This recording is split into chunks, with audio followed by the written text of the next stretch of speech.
नहीं नहीं नहीं, आप बोलिए प्लीज। सर इसको शुरू मत करो जब तक वो नहीं बैठ रहे। देखो सर अब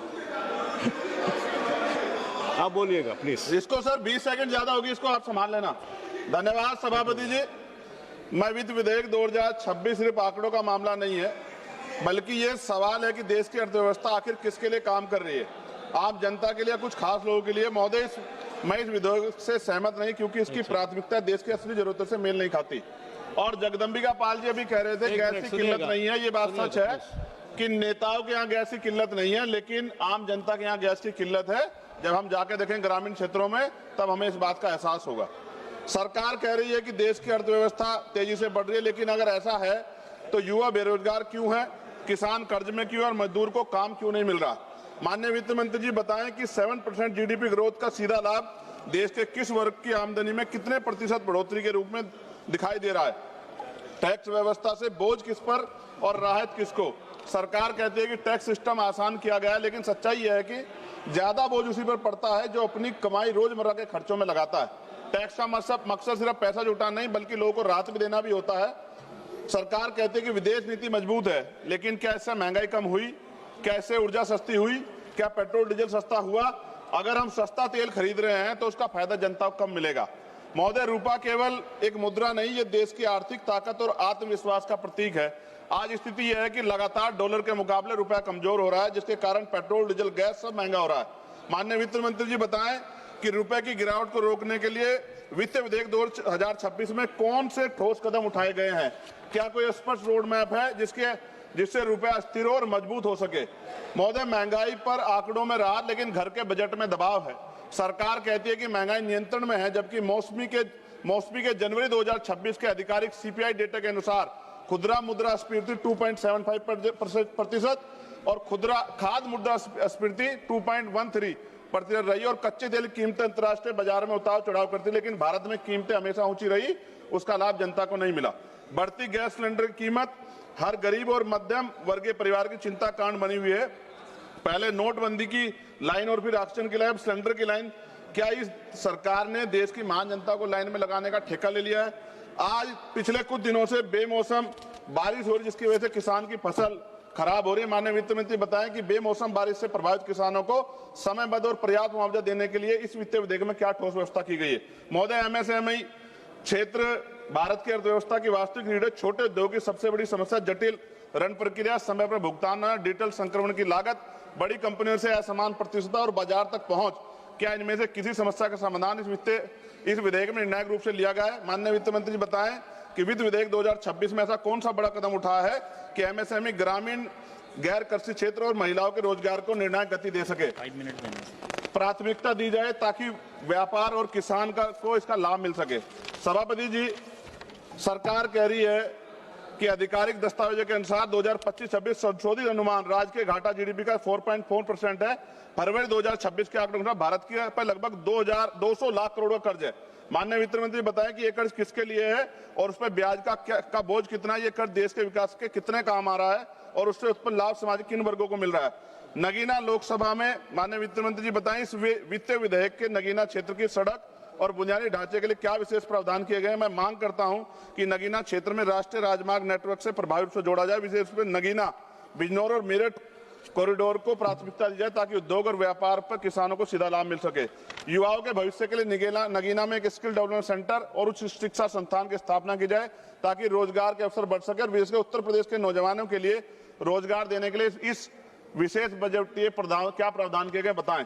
महोदय, जब तक विधेयक रोजगार को केंद्र में रखता, किसान को गारंटी देता, छोटे व्यापारी को राहत देता, मध्यम वर्ग को वास्तविक कर न्याय नहीं देता, महिला सुरक्षा सुनिश्चित नहीं करता और शिक्षा स्वास्थ्य को राष्ट्र निर्माण केंद्र धुरी नहीं मानता, तब तक इसे आदर्श बजट कहना गलत होगा।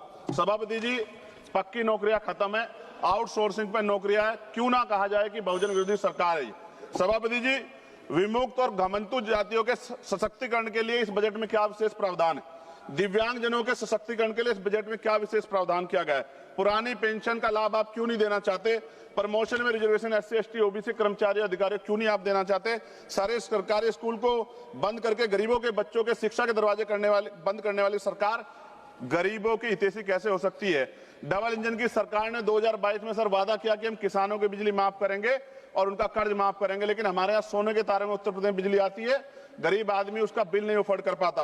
और ट्रांसजेंडर के सशक्तिकरण के लिए आपने कौन सा प्रावधान, विशेष प्रावधान किया है। अंत में सभापति खत्म करते हुए, पिछली बार जब वित्त मंत्री जवाब दे रही थी तो सूचना की सही जानकारी के कारण उन्होंने एक त्रुटि उनके द्वारा की गई थी, मैंने उनसे आग्रह किया था। मैं उम्मीद करूंगा कि वित्त मंत्री जवाब देकर इसको इस बार सही कर देंगी।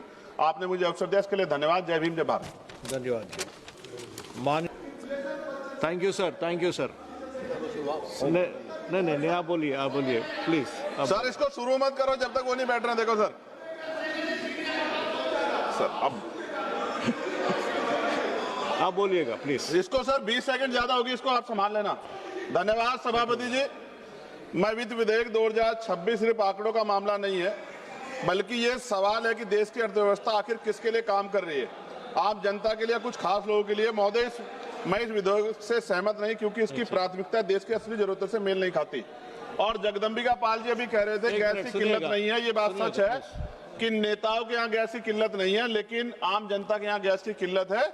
जब हम जाके देखें ग्रामीण क्षेत्रों में, तब हमें इस बात का एहसास होगा। सरकार कह रही है कि देश की अर्थव्यवस्था तेजी से बढ़ रही है, लेकिन अगर ऐसा है तो युवा बेरोजगार क्यों है, किसान कर्ज में क्यों और मजदूर को काम क्यों नहीं मिल रहा। माननीय वित्त मंत्री जी बताएं कि 7% जीडीपी ग्रोथ का सीधा लाभ देश के किस वर्ग की आमदनी में कितने प्रतिशत बढ़ोतरी के रूप में दिखाई दे रहा है। टैक्स व्यवस्था से बोझ किस पर और राहत किसको। सरकार कहती है कि टैक्स सिस्टम आसान किया गया है, लेकिन सच्चाई यह है कि ज्यादा बोझ उसी पर पड़ता है जो अपनी कमाई रोजमर्रा के खर्चों में लगाता है। टैक्स का मकसद सिर्फ पैसा जुटाना नहीं, बल्कि लोगों को राहत भी देना भी होता है।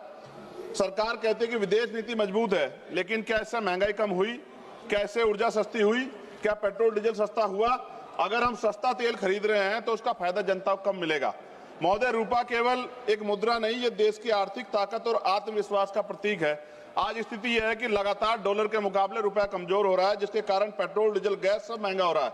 माननीय वित्त मंत्री जी बताएं कि रुपए की गिरावट को रोकने के लिए वित्त विधेयक 2026 में कौन से ठोस कदम उठाए गए हैं। क्या कोई स्पष्ट रोड मैप है जिससे रुपया स्थिर और मजबूत हो सके। महोदय, महंगाई पर आंकड़ों में राहत, लेकिन घर के बजट में दबाव है। सरकार कहती है कि महंगाई नियंत्रण में है, जबकि मौसमी के जनवरी 2026 के आधिकारिक सीपीआई डेटा के अनुसार खुदरा मुद्रास्फीति 2.75% और खाद्य मुद्रास्फीति 2.13% रही और कच्चे तेल की कीमतें अंतर्राष्ट्रीय बाजार में उतार चढ़ाव करती, लेकिन भारत में कीमतें हमेशा ऊंची रही, उसका लाभ जनता को नहीं मिला। बढ़ती गैस सिलेंडर की कीमत हर गरीब और मध्यम वर्गीय परिवार की चिंता कारण बनी हुई है। पहले नोटबंदी की लाइन और फिर ऑक्सीजन की लाइन, सिलेंडर की लाइन। क्या इस सरकार ने देश की महान जनता को लाइन में लगाने का ठेका ले लिया है। आज पिछले कुछ दिनों से बेमौसम बारिश हो रही, जिसकी वजह से किसान की फसल खराब हो रही है। माननीय वित्त मंत्री बताएं कि बेमौसम बारिश से प्रभावित किसानों को समयबद्ध और पर्याप्त मुआवजा देने के लिए इस वित्तीय विधेयक में क्या ठोस व्यवस्था की गई है। महोदय, एमएसएमई क्षेत्र भारत की अर्थव्यवस्था की वास्तविक रीढ़ है। छोटे उद्योग की सबसे बड़ी समस्या जटिल ऋण प्रक्रिया, समय पर भुगतान, डिजिटल संक्रमण की लागत, बड़ी कंपनियों से असमान प्रतिस्पर्धा और बाजार तक पहुंच। क्या इनमें से किसी समस्या का समाधान इस विधेयक में निर्णायक रूप से लिया गया है। माननीय वित्त मंत्री जी बताएं कि वित्त विधेयक 2026 में ऐसा कौन सा बड़ा कदम उठाया है कि एमएसएमई, ग्रामीण, गैर कृषि क्षेत्र और महिलाओं के रोजगार को निर्णायक गति दे सके। 5 मिनट देने प्राथमिकता दी जाए ताकि व्यापार और किसान को इसका लाभ मिल सके। सभापति जी, सरकार कह रही है कि आधिकारिक दस्तावेजों के अनुसार 2025-26 संशोधित अनुमान राज्य के घाटा जीडीपी का 4.4% है। फरवरी 2026 के आंकड़ों के अनुसार भारत के पर लगभग 200 लाख करोड़ का कर्ज है। माननीय वित्त मंत्री बताएं कि ये कर्ज किसके लिए है और उस पर ब्याज का बोझ कितना है। ये कर्ज देश के विकास के कितने काम आ रहा है और उससे उत्पन्न लाभ समाज किन वर्गों को मिल रहा है। नगीना लोकसभा में माननीय वित्त मंत्री जी बताएं इस वित्तीय विधेयक के नगीना क्षेत्र की सड़क और बुनियादी ढांचे के लिए क्या विशेष प्रावधान किए गए। मैं मांग करता हूं कि नगीना क्षेत्र में राष्ट्रीय राजमार्ग नेटवर्क से प्रभावी रूप से जोड़ा जाए। विशेष रूप से नगीना, बिजनौर और मेरठ कॉरिडोर को प्राथमिकता दी जाए ताकि उद्योग और व्यापार पर किसानों को सीधा लाभ मिल सके। युवाओं के भविष्य के लिए नगीना में एक स्किल डेवलपमेंट सेंटर और उच्च शिक्षा संस्थान की स्थापना की जाए ताकि रोजगार के अवसर बढ़ सके और विशेषकर उत्तर प्रदेश के नौजवानों के लिए रोजगार देने के लिए इस विशेष बजटीय क्या प्रावधान किए गए बताएं।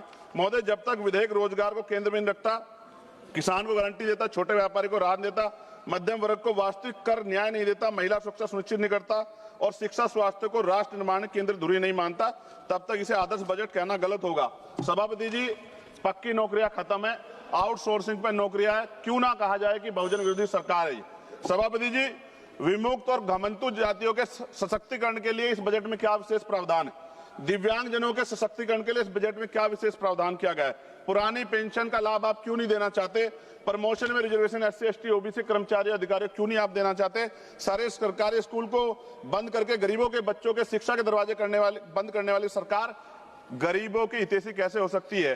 डबल इंजन की सरकार ने 2022 में सर वादा किया कि हम किसानों की बिजली माफ करेंगे और उनका कर्ज माफ करेंगे, लेकिन हमारे यहाँ सोने के तारे में उत्तर प्रदेश में बिजली आती है, गरीब आदमी उसका बिल नहीं अफोर्ड कर पाता। और ट्रांसजेंडर के सशक्तिकरण के लिए आपने कौन सा प्रावधान, विशेष प्रावधान किया है? अंत में सभापति खत्म करते हुए, पिछली बार जब वित्त मंत्री जवाब दे रही थी तो सूचना की सही जानकारी के कारण उन्होंने एक त्रुटि उनके द्वारा की गई थी, मैंने उनसे आग्रह किया था। मैं उम्मीद करूंगा कि वित्त मंत्री जवाब देकर इसको इस बार सही कर देंगी। आपने मुझे अवसर दिया, इसके लिए धन्यवाद। जय भीम, जय भारत। धन्यवाद। Thank you sir, thank you sir. नहीं, आप बोलिए प्लीज। सर इसको शुरू मत करो जब तक वो नहीं बैठ रहे। देखो सर अब आप बोलिएगा प्लीज। इसको सर 20 सेकंड ज्यादा होगी, इसको आप संभाल लेना। धन्यवाद सभापति जी। मैं वित्त विधेयक 2026 सिर्फ आंकड़ों का मामला नहीं है, बल्कि ये सवाल है कि देश की अर्थव्यवस्था आखिर किसके लिए काम कर रही है? आम जनता के लिए, कुछ खास लोगों के लिए? महोदय, मैं इस विधेयक से सहमत नहीं, क्योंकि इसकी प्राथमिकता देश की असली जरूरतों से मेल नहीं खाती। और जगदम्बिका पाल जी अभी कह रहे थे गैस की किल्लत नहीं है। ये बात सच है कि नेताओं के यहाँ गैस की किल्लत नहीं है, लेकिन आम जनता के यहाँ गैस की किल्लत है। जब हम जाके देखें ग्रामीण क्षेत्रों में, तब हमें इस बात का एहसास होगा। सरकार कह रही है कि देश की अर्थव्यवस्था तेजी से बढ़ रही है, लेकिन अगर ऐसा है तो युवा बेरोजगार क्यों है, किसान कर्ज में क्यों, और मजदूर को काम क्यों नहीं मिल रहा? माननीय वित्त मंत्री जी बताएं कि 7% जीडीपी ग्रोथ का सीधा लाभ देश के किस वर्ग की आमदनी में कितने प्रतिशत बढ़ोतरी के रूप में दिखाई दे रहा है? टैक्स व्यवस्था से बोझ किस पर और राहत किसको? सरकार कहती है कि टैक्स सिस्टम आसान किया गया है, लेकिन सच्चाई यह है कि ज्यादा बोझ उसी पर पड़ता है जो अपनी कमाई रोजमर्रा के खर्चों में लगाता है। टैक्स का मकसद सिर्फ पैसा जुटाना नहीं, बल्कि लोगों को राहत भी देना भी होता है। सरकार कहती है कि विदेश नीति मजबूत है, लेकिन क्या इससे महंगाई कम हुई? क्या इससे ऊर्जा सस्ती हुई? क्या पेट्रोल डीजल सस्ता हुआ? अगर हम सस्ता तेल खरीद रहे हैं तो उसका फायदा जनता को कम मिलेगा। महोदय, रूपा केवल एक मुद्रा नहीं, ये देश की आर्थिक ताकत और आत्मविश्वास का प्रतीक है। आज स्थिति यह है कि लगातार डॉलर के मुकाबले रुपया कमजोर हो रहा है, जिसके कारण पेट्रोल डीजल गैस सब महंगा हो रहा है। माननीय वित्त मंत्री जी बताएं कि रुपए की गिरावट को रोकने के लिए वित्त विधेयक 2026 में कौन से ठोस कदम उठाए गए हैं? क्या कोई स्पष्ट रोड मैप है जिससे रुपया स्थिर और मजबूत हो सके? महोदय, महंगाई पर आंकड़ों में राहत, लेकिन घर के बजट में दबाव है। सरकार कहती है कि महंगाई नियंत्रण में है, जबकि मौसमी के जनवरी 2026 के आधिकारिक सीपीआई डेटा के अनुसार खुदरा मुद्रास्फीति 2.75% और खाद्य मुद्रास्फीति 2.13% रही, और कच्चे तेल की कीमतें अंतर्राष्ट्रीय बाजार में उतार चढ़ाव करती, लेकिन भारत में कीमतें हमेशा ऊंची रही, उसका लाभ जनता को नहीं मिला। बढ़ती गैस सिलेंडर की कीमत हर गरीब और मध्यम वर्गीय परिवार की चिंता कारण बनी हुई है। पहले नोटबंदी की लाइन और फिर ऑक्सीजन की लाइन, सिलेंडर की लाइन। क्या इस सरकार ने देश की महान जनता को लाइन में लगाने का ठेका ले लिया है? आज पिछले कुछ दिनों से बेमौसम बारिश हो रही, जिसकी वजह से किसान की फसल खराब हो रही है। माननीय वित्त मंत्री बताएं कि बेमौसम बारिश से प्रभावित किसानों को समयबद्ध और पर्याप्त मुआवजा देने के लिए इस वित्तीय विधेयक में क्या ठोस व्यवस्था की गई है? महोदय, एमएसएमई क्षेत्र भारत की अर्थव्यवस्था की वास्तविक रीढ़ है। छोटे उद्योग की सबसे बड़ी समस्या जटिल ऋण प्रक्रिया, समय पर भुगतान, डिजिटल संक्रमण की लागत, बड़ी कंपनियों से असमान प्रतिस्पर्धा और बाजार तक पहुंच। क्या इनमें से किसी समस्या का समाधान इस विधेयक में निर्णायक रूप से लिया गया है? माननीय वित्त मंत्री जी बताएं कि वित्त विधेयक 2026 में ऐसा कौन सा बड़ा कदम उठाया है कि एमएसएमई, ग्रामीण, गैर कृषि क्षेत्र और महिलाओं के रोजगार को निर्णायक गति दे सके? 5 मिनट में प्राथमिकता दी जाए ताकि व्यापार और किसान को इसका लाभ मिल सके। सभापति जी, सरकार कह रही है कि आधिकारिक दस्तावेजों के अनुसार 2025-26 संशोधित अनुमान राज्य के घाटा जीडीपी का 4.4% है। फरवरी 2026 के आंकड़ों के अनुसार भारत के पर लगभग 200 लाख करोड़ का कर्ज है। माननीय वित्त मंत्री बताएं कि ये कर्ज किसके लिए है और उस पर ब्याज का बोझ कितना है? ये कर्ज देश के विकास के कितने काम आ रहा है और उससे उत्पन्न लाभ समाज के किन वर्गों को मिल रहा है? नगीना लोकसभा में माननीय वित्त मंत्री जी बताएं इस वित्तीय विधेयक के नगीना क्षेत्र की सड़क और बुनियादी ढांचे के लिए क्या विशेष प्रावधान किए गए। मैं मांग करता हूं कि नगीना क्षेत्र में राष्ट्रीय राजमार्ग नेटवर्क से प्रभावी रूप से जोड़ा जाए, विशेष रूप से नगीना, बिजनौर और मेरठ कॉरिडोर को प्राथमिकता दी जाए ताकि उद्योग और व्यापार पर किसानों को सीधा लाभ मिल सके। युवाओं के भविष्य के लिए नगीना में एक स्किल डेवलपमेंट सेंटर और उच्च शिक्षा संस्थान की स्थापना की जाए ताकि रोजगार के अवसर बढ़ सके और विशेषकर उत्तर प्रदेश के नौजवानों के लिए रोजगार देने के लिए इस विशेष बजटीय क्या प्रावधान किए गए बताएं। महोदय, जब तक विधेयक रोजगार को केंद्र में नहीं रखता, किसान को गारंटी देता, छोटे व्यापारी को राहत देता, मध्यम वर्ग को वास्तविक कर न्याय नहीं देता, महिला सुरक्षा सुनिश्चित नहीं करता और शिक्षा स्वास्थ्य को राष्ट्र निर्माण केंद्र धुरी नहीं मानता, तब तक इसे आदर्श बजट कहना गलत होगा। सभापति जी, पक्की नौकरियां खत्म है, आउटसोर्सिंग पर नौकरियां है, क्यों ना कहा जाए कि बहुजन विरोधी सरकार है। सभापति जी, विमुक्त और घमंतु जातियों के सशक्तिकरण के लिए इस बजट में क्या विशेष प्रावधान है। दिव्यांग जनों के सशक्तिकरण के लिए इस बजट में क्या विशेष प्रावधान किया गया है। पुरानी पेंशन का लाभ आप क्यों नहीं देना चाहते। प्रमोशन में रिजर्वेशन SC ST OBC कर्मचारी अधिकारी क्यों नहीं आप देना चाहते। सारे सरकारी स्कूल को बंद करके गरीबों के बच्चों के शिक्षा के दरवाजे बंद करने वाली सरकार गरीबों की हितैषी कैसे हो सकती है। डबल इंजन की सरकार ने 2022 में सर वादा किया कि हम किसानों की बिजली माफ करेंगे और उनका कर्ज माफ करेंगे, लेकिन हमारे यहाँ सोने के तारे में उत्तर प्रदेश में बिजली आती है, गरीब आदमी उसका बिल नहीं अफोर्ड कर पाता। और ट्रांसजेंडर के सशक्तिकरण के लिए आपने कौन सा प्रावधान, विशेष प्रावधान किया है। अंत में सभापति खत्म करते हुए, पिछली बार जब वित्त मंत्री जवाब दे रही थी तो सूचना की सही जानकारी के कारण उन्होंने एक त्रुटि उनके द्वारा की गई थी, मैंने उनसे आग्रह किया था। मैं उम्मीद करूंगा कि वित्त मंत्री जवाब देकर इसको इस बार सही कर देंगी। आपने मुझे अवसर दिया, इसके लिए धन्यवाद। जय भीम, जय भारत। धन्यवाद। Thank you sir, thank you sir. नहीं, आप बोलिए प्लीज। सर, इसको शुरू मत करो जब तक वो नहीं बैठ रहे। देखो सर, अब आप बोलिएगा प्लीज। इसको सर 20 सेकंड ज्यादा होगी, इसको आप संभाल लेना। धन्यवाद सभापति जी। मैं वित्त विधेयक 2026 सिर्फ आंकड़ों का मामला नहीं है, बल्कि ये सवाल है कि देश की अर्थव्यवस्था आखिर किसके लिए काम कर रही है। आम जनता के लिए, कुछ खास लोगों के लिए। महोदय, मैं इस विधेयक से सहमत नहीं, क्योंकि इसकी प्राथमिकता देश की असली जरूरतों से मेल नहीं खाती। और जगदम्बिका पाल जी अभी कह रहे थे गैस की किल्लत नहीं है। ये बात सच है कि नेताओं के यहाँ गैस की किल्लत नहीं है, लेकिन आम जनता के यहाँ गैस की किल्लत है। जब हम जाके देखें ग्रामीण क्षेत्रों में, तब हमें इस बात का एहसास होगा। सरकार कह रही है कि देश की अर्थव्यवस्था तेजी से बढ़ रही है, लेकिन अगर ऐसा है तो युवा बेरोजगार क्यों है, किसान कर्ज में क्यों है और मजदूर को काम क्यों नहीं मिल रहा। माननीय वित्त मंत्री जी बताएं कि 7% GDP ग्रोथ का सीधा लाभ देश के किस वर्ग की आमदनी में कितने प्रतिशत बढ़ोतरी के रूप में दिखाई दे रहा है। टैक्स व्यवस्था से बोझ किस पर और राहत किसको। सरकार कहती है कि टैक्स सिस्टम आसान किया गया है, लेकिन सच्चाई यह है कि ज्यादा बोझ उसी पर पड़ता है जो अपनी कमाई रोजमर्रा के खर्चों में लगाता है। टैक्स का मकसद सिर्फ पैसा जुटाना नहीं, बल्कि लोगों को राहत भी देना भी होता है। सरकार कहती है कि विदेश नीति मजबूत है, लेकिन क्या इससे महंगाई कम हुई, क्या इससे ऊर्जा सस्ती हुई, क्या पेट्रोल डीजल सस्ता हुआ। अगर हम सस्ता तेल खरीद रहे हैं तो उसका फायदा जनता को कम मिलेगा। महोदय, रुपया केवल एक मुद्रा नहीं, ये देश की आर्थिक ताकत और आत्मविश्वास का प्रतीक है। आज स्थिति यह है कि लगातार डॉलर के मुकाबले रुपया कमजोर हो रहा है, जिसके कारण पेट्रोल डीजल गैस सब महंगा हो रहा है। माननीय वित्त मंत्री जी बताएं कि रुपए की गिरावट को रोकने के लिए वित्त विधेयक 2026 में कौन से ठोस कदम उठाए गए हैं। क्या कोई स्पष्ट रोड मैप है जिससे रुपया स्थिर और मजबूत हो सके। महोदय, महंगाई पर आंकड़ों में राहत, लेकिन घर के बजट में दबाव है।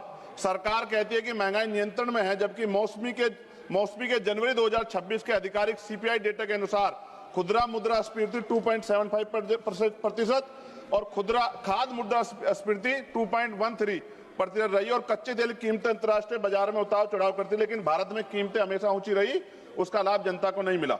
बढ़ती गैस सिलेंडर की कीमत हर गरीब और मध्यम वर्गीय परिवार की चिंता कारण बनी हुई है। पहले नोटबंदी की लाइन और फिर ऑक्सीजन की लाइन, सिलेंडर की लाइन। क्या इस सरकार ने देश की महान जनता को लाइन में लगाने का ठेका ले लिया है।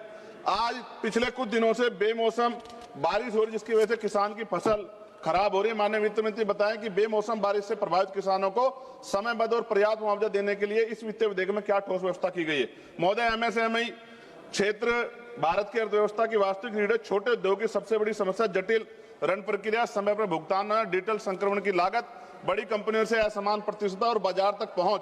क्या इनमें से किसी समस्या का समाधान इस विधेयक में निर्णायक रूप से लिया गया है। माननीय वित्त मंत्री जी बताएं कि वित्त विधेयक 2026 में ऐसा कौन सा बड़ा कदम उठाया है कि MSME ग्रामीण, गैर कृषि क्षेत्र और महिलाओं के रोजगार को निर्णायक गति दे सके। 5 मिनट देने प्राथमिकता दी जाए ताकि व्यापार और किसान को इसका लाभ मिल सके। सभापति जी, सरकार कह रही है कि आधिकारिक दस्तावेजों के अनुसार 2025-26 संशोधित अनुमान राज्य के घाटा जीडीपी का 4.4% है। फरवरी 2026 के आंकड़ों के अनुसार भारत के पर लगभग 200 लाख करोड़ का कर्ज है। माननीय वित्त मंत्री बताएं कि ये कर्ज किसके लिए है और उस पर ब्याज का बोझ कितना है, ये कर्ज देश के विकास के कितने काम आ रहा है और उससे उत्पन्न लाभ समाज के किन वर्गों को मिल रहा है। नगीना लोकसभा में माननीय वित्त मंत्री जी बताएं इस वित्तीय विधेयक के नगीना क्षेत्र की सड़क और बुनियादी ढांचे के लिए क्या विशेष प्रावधान किए गए हैं। मैं मांग करता हूं कि नगीना क्षेत्र में राष्ट्रीय राजमार्ग नेटवर्क से प्रभावी रूप से जोड़ा जाए, विशेष रूप से नगीना, बिजनौर और मेरठ कॉरिडोर को प्राथमिकता दी जाए ताकि उद्योग और व्यापार पर किसानों को सीधा लाभ मिल सके। युवाओं के भविष्य के लिए नगीना में एक स्किल डेवलपमेंट सेंटर और उच्च शिक्षा संस्थान की स्थापना की जाए ताकि रोजगार के अवसर बढ़ सके और विशेषकर उत्तर प्रदेश के नौजवानों के लिए रोजगार देने के लिए इस विशेष बजटीय क्या प्रावधान किए गए बताएं। महोदय, जब तक विधेयक रोजगार को केंद्र में रखता, किसान को गारंटी देता, छोटे व्यापारी को राहत देता, मध्यम वर्ग को वास्तविक कर न्याय नहीं देता, महिला सुरक्षा नहीं करता और शिक्षा को राष्ट्र निर्माण केंद्र जरूरी नहीं मानता, तब तक इसे आदर्श बजट कहना गलत होगा। सभापति जी, पक्की नौकरियां खत्म है, आउटसोर्सिंग पर नौकरियां है, क्यों ना कहा जाए कि बहुजन विरोधी सरकार है। सभापति जी, विमुक्त और घमंतु जातियों के सशक्तिकरण के लिए इस बजट में क्या विशेष प्रावधान है। दिव्यांगजनों के सशक्तिकरण के लिए इस बजट में क्या विशेष प्रावधान किया गया है। पुरानी पेंशन का लाभ आप क्यों नहीं देना चाहते। प्रमोशन में रिजर्वेशन SC ST OBC कर्मचारी अधिकारियों क्यों नहीं आप देना चाहते। सारे सरकारी स्कूल को बंद करके गरीबों के बच्चों के शिक्षा के दरवाजे बंद करने वाली सरकार गरीबों की हितैषी कैसे हो सकती है। डबल इंजन की सरकार ने 2022 में सर वादा किया कि हम किसानों की बिजली माफ करेंगे और उनका कर्ज माफ करेंगे, लेकिन हमारे यहाँ सोने के तारे में उत्तर प्रदेश में बिजली आती है, गरीब आदमी उसका बिल नहीं अफोर्ड कर पाता। और ट्रांसजेंडर के सशक्तिकरण के लिए आपने कौन सा प्रावधान, विशेष प्रावधान किया है। अंत में सभापति खत्म करते हुए, पिछली बार जब वित्त मंत्री जवाब दे रही थी तो सूचना की सही जानकारी के कारण उन्होंने एक त्रुटि उनके द्वारा की गई थी, मैंने उनसे आग्रह किया था। मैं उम्मीद करूंगा कि वित्त मंत्री जवाब देकर इसको इस बार सही कर देंगी। आपने मुझे अवसर दिया, इसके लिए धन्यवाद। जय भीम, जय भारत। धन्यवाद। Thank you sir, thank you sir. नहीं, आप बोलिए प्लीज। सर, इसको शुरू मत करो जब तक वो नहीं बैठ रहे। देखो सर अब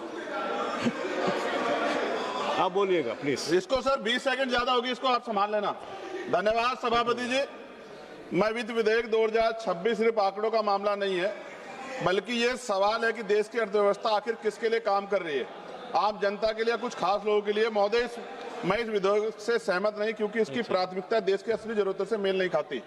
और जगदम्बिका पाल जी अभी कह रहे थे गैस की किल्लत नहीं है, ये बात सच है कि नेताओं के यहाँ गैस की किल्लत नहीं है, लेकिन आम जनता के यहाँ गैस की किल्लत है। जब हम जाके देखें ग्रामीण क्षेत्रों में, तब हमें इस बात का एहसास